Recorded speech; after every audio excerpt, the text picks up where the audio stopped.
Celebrate Anzac Day. Anzac Day began in 1915 during the First World War when Australian and New Zealand troops landed on Gallipoli. Anzac Day has grown to represent more than that now, though. It's a day where we remember all Australians who served and died in war and operational service.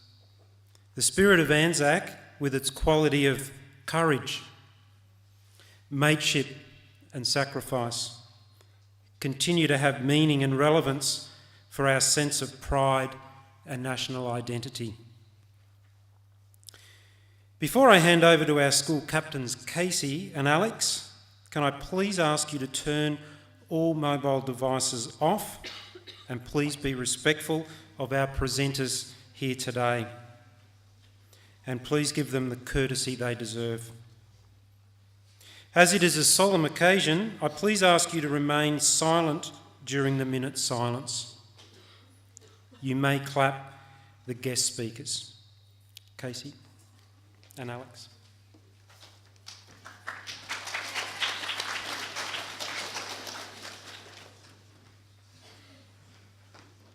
It was over a century ago that in the darkness before dawn, the Anzac stormed ashore in a place now known as Anzac Cove. It was Australia's first major contribution to the world. We only had been a nation for 14 years. 2,000 Anzacs were dead by the end of that day, but through perseverance, courage and mateship, they held their ground. It was certainly a baptism of fire. The campaign lasted another 8 months, and that time nearly 8,000 Australians were killed and another 78,000 wounded. We should never forget the deeds, courage, and fortitude of these original Anzacs. They established a tradition and sense of national pride that we should be proud to follow and uphold. The campaign was a failure, and yet all of the battlefields on which Australians have died, it is disastrous Gallipoli campaign that has come to symbolise the Australian soldier's courage, determination, fighting prowess, humour, and mateship. The essence of Gallipoli was that in the face of adversity and potential defeat, the Australian spirit triumphed. On Anzac Day, we salute the spirit of the Anzacs, and in paying tribute to them, we take the opportunity to dedicate ourselves to striving for our country, as they did, and upholding their finest qualities of courage, commitment, endurance, and mateship. Anzac Day is not a commemoration of the victories or defeats of the Australian Armed Forces at war. Instead, it is a chance to simply remember the individual, ordinary Australian men and women who were and are prepared to make personal sacrifices. Even today, there are those who have paid the ultimate sacrifice, giving their lives for the freedom and quality of life that we enjoy today.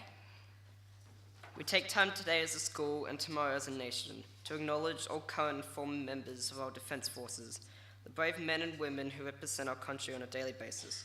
While we remember the brave young men who stormed the beach, we also pay homage to today's veterans, young men and women who returned from duty in places like Afghanistan, Iraq, Solomon Islands, and Timor-Leste. Today we are lucky enough to have Captain Brown joining us.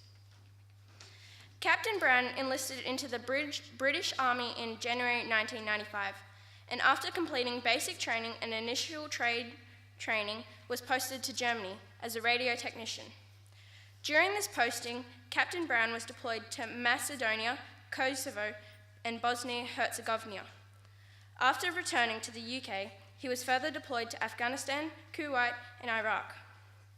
After being promoted to the rank of Staff Sergeant in 2004, Captain Brown returned to Germany, and a year later was posted to the NATO Joint Warfare Centre in Stavanger, Norway.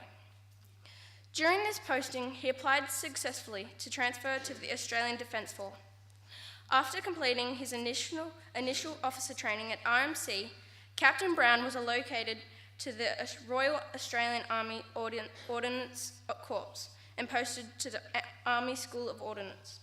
During this posting at ASO, a bad parachute landing left him with a broken back.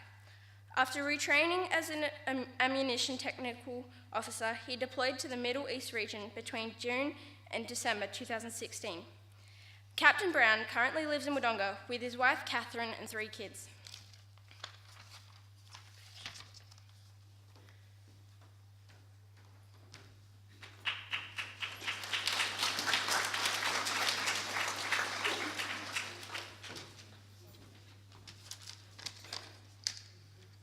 Good morning, and thank you for giving me the opportunity to speak to you all today. As you'll be aware, tomorrow the nation commemorates Anzac Day, the anniversary of the landing of the Australian New Zealand Army Corps troops at Gallipoli. But it's not just Gallipoli we remember on this day, nor is it even the First World War. This is a day set aside for us to collectively give thanks to all those men and women who have put their lives at risk and in many cases paid the supreme price. It's appropriate, therefore, that we revisit the reasons why we commemorate Anzac Day and exactly what it means to us.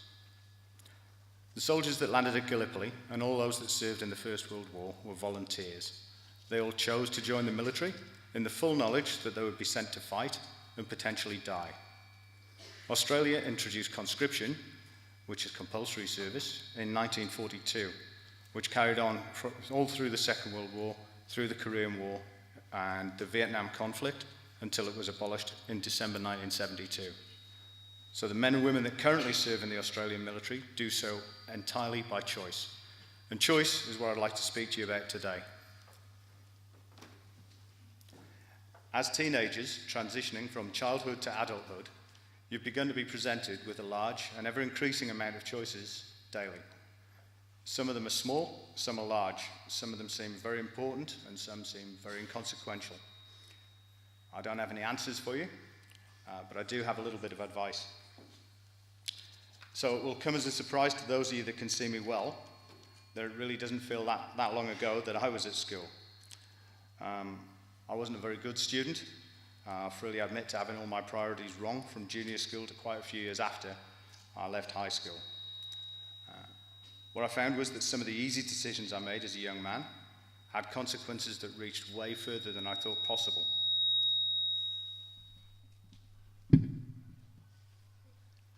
And some of the hardest decisions that I had very little effect on my life.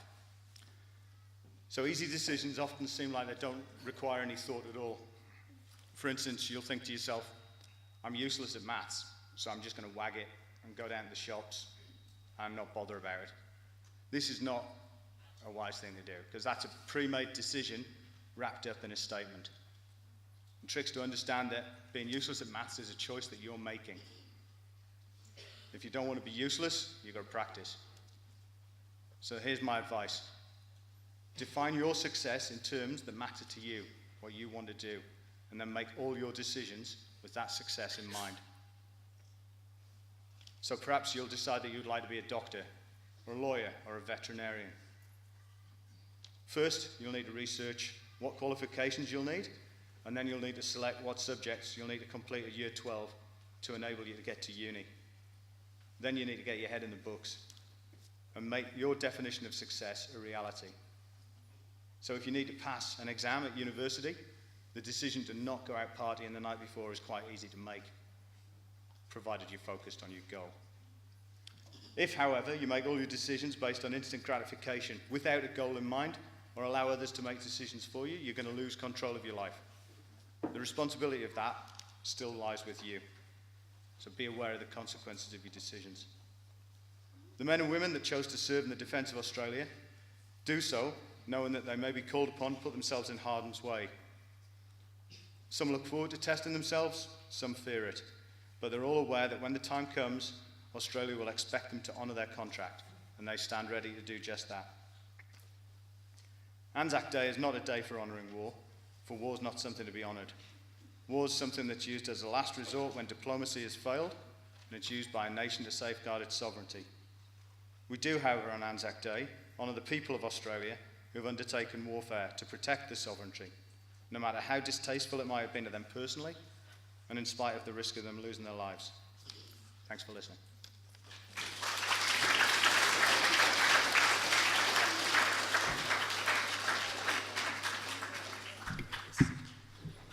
Thank you, Captain Brown. I would now like to invite Riley Butters and Claire Gilmore to read the poem We Shall Keep the Faith by Monia Michael.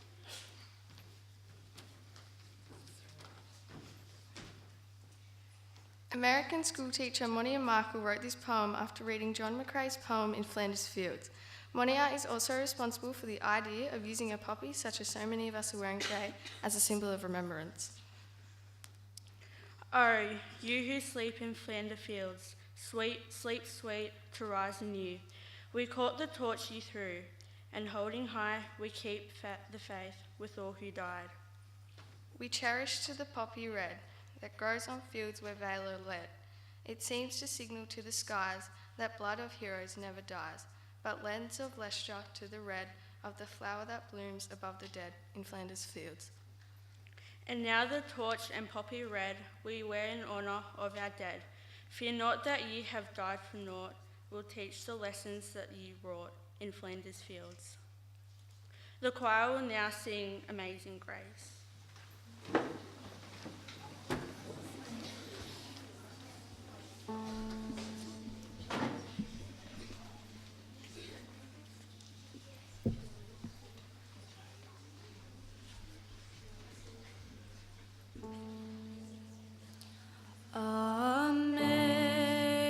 Amazing grace, how sweet the sound that saved a wretch like me. I once was lost, but now I'm found.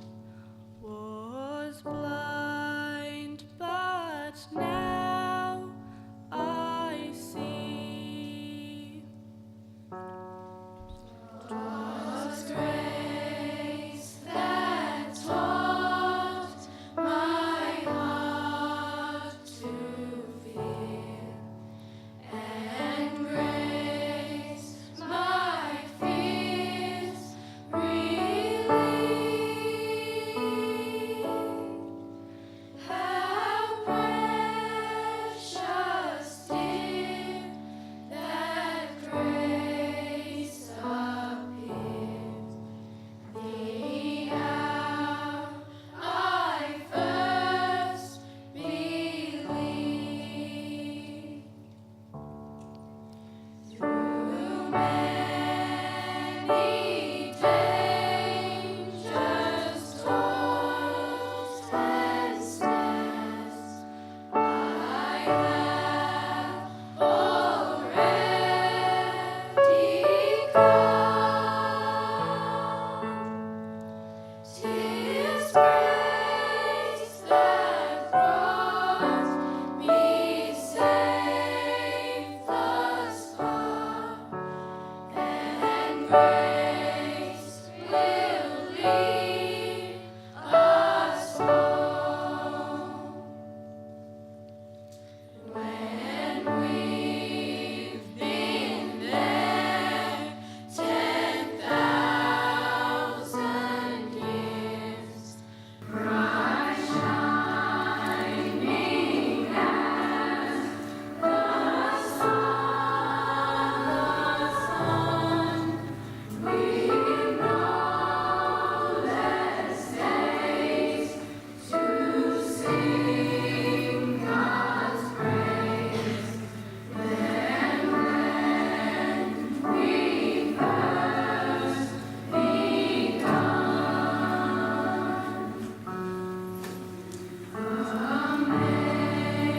Amazing grace, how sweet the sound that saved a wretch like me. I once was lost, but now am found. Was blind, but now I see. Was blind, but now I see.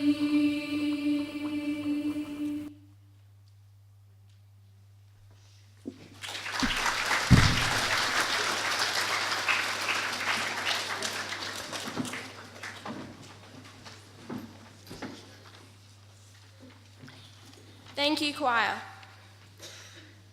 Tomorrow on Anzac Day, The wreath we are about to lay will be placed at the Wodonga War Memorial.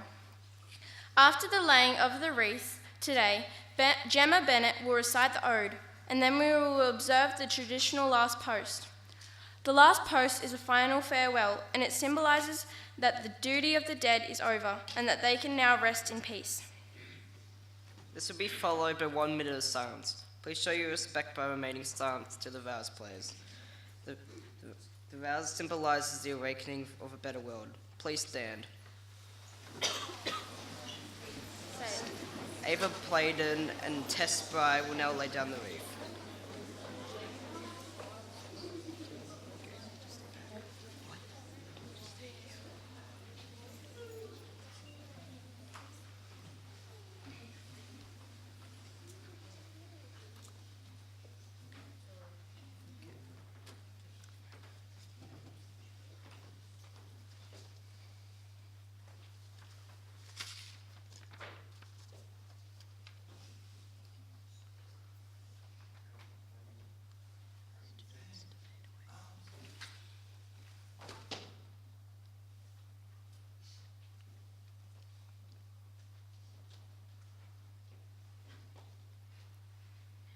They shall not grow old as we that are left grow old. Age shall not weary them, nor the years condemn. At the going down of the sun and in the morning we will remember them, lest we forget.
Our vocal ensemble will now lead us into the national anthem.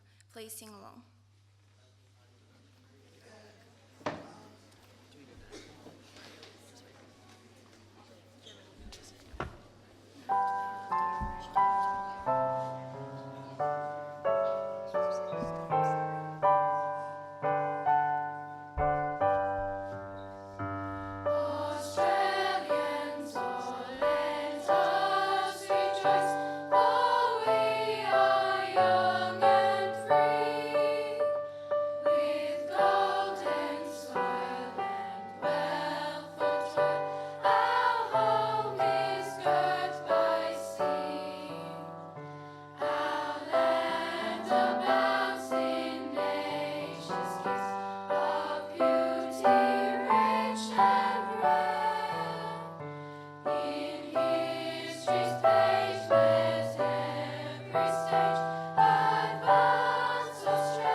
Thank you. Please remain standing as the cattle folk party dismounts.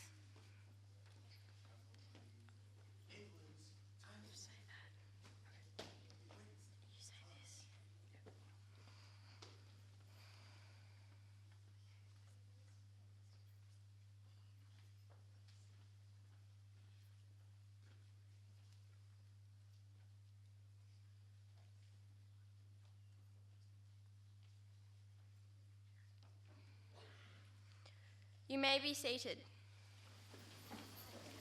So you just say this bit here. Okay. That's played and not played. Okay. Yeah. Okay.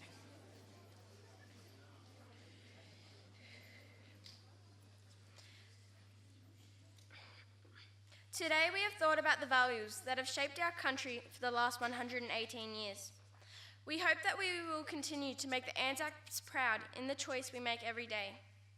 We have paid respects to the sacrifices the Anzacs made, and we have pledged to remember the freedom that was earned and thank the soldiers both past and present. Anzac pins will be available today from your student leaders. Please listen to Mr. Playden for further instructions. Thank you for your attention.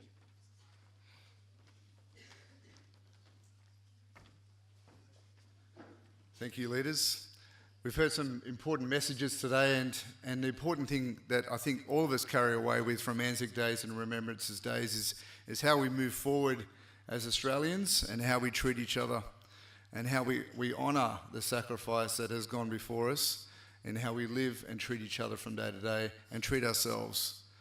So I would encourage everyone as we go out today and tomorrow to reflect upon the ways that we need to change the way we treat each other with love and kindness, with patience, and how we lift each other up rather than push people down sometimes with negativity. So I would like to dismiss us now for lunch.